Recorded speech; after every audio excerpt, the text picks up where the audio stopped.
I like the term, here we grow again. So today at 81, what motivates you? What excites you? I like the term, here we grow again. I like to grow. I just want to keep growing. It may not be the right thing at 81. I'm not sure how my family feels about it, but I think if you're not growing and you're maintaining, and I think George Patton said it, you don't maintain anything. You're either going, like a bicycle won't stand on its own. It only goes somewhere when it's going forward, right?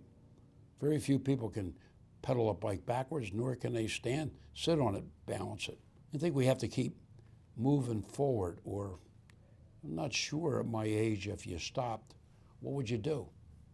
Sit around and wait? I mean, that's the alternative, isn't it?